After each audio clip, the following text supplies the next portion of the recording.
ముఖ్యమంత్రి రేవంత్ రెడ్డి ఆసక్తికర వ్యాఖ్యలు చేశారు. కాంగ్రెస్ ప్రభుత్వం తెచ్చిన పథకాలు ఏ రాష్ట్రంలోనూ అమలు చేయడం లేదని, చివరి 6 నెలల్లోనే వీటిపై ఖచ్చితంగా చర్చ జరుగుతుందని అన్నారాయన. ఇవాళ మీడియాతో చిట్చాట్ నిర్వహించిన రేవంత్ రెడ్డి బీఆర్ఎస్ రజతోత్సవ సభలో కేసీఆర్ చేసిన వ్యాఖ్యలు సహా పలు అంశాలపై స్పందించారు. ఎల్కతుర్తి సభలో కేసీఆర్ తన అక్కసు మొత్తం గక్కారు.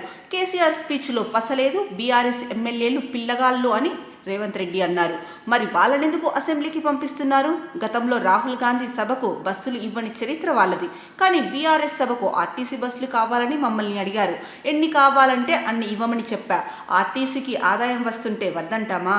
ఇక అధికారంలోకి వచ్చిన తర్వాత నుంచి అనేక పథకాలు తీసుకొచ్చాం. ఇప్పుడు వాటన్నింటినీ స్ట్రీమ్ లైన్ చేస్తున్నాం. నేను కమిట్మెంట్తో పనిచేస్తున్నా. అద్దంకి దయాకర్కు ఎమ్మెల్సీ ఇస్తానని చెప్పా, ఇప్పించా. చేసిన పనులు చెప్పుకోవడంలో కొంత వెనుకపడ్డాం.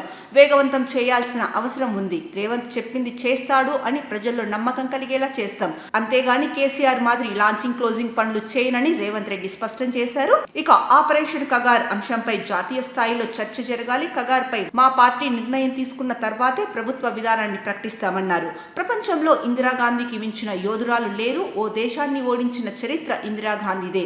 ప్రధాని మోడీ, మాజీ సీఎం కేసీఆర్ వాళ్ళ అవసరాలకు అనుగుణంగా మాట్లాడతారు. నాకు రాహుల్ గాంధీకి మధ్య మంచి రిలేషన్షిప్ ఉంది. ఈ విషయంలో ఎవరిని నమ్మించాల్సిన అవసరం లేదన్నారు. ఇక కాంగ్రెస్ ప్రభుత్వం తెచ్చిన పథకాలు ఏ రాష్ట్రంలో అమలు చేయలేదు.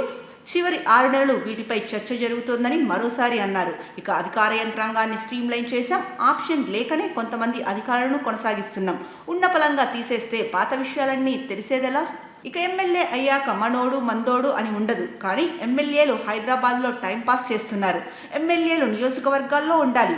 అవసరం అయితేనే హైదరాబాద్ రావాలని చిట్ చాట్లో రేవంత్ రెడ్డి తెలిపారు.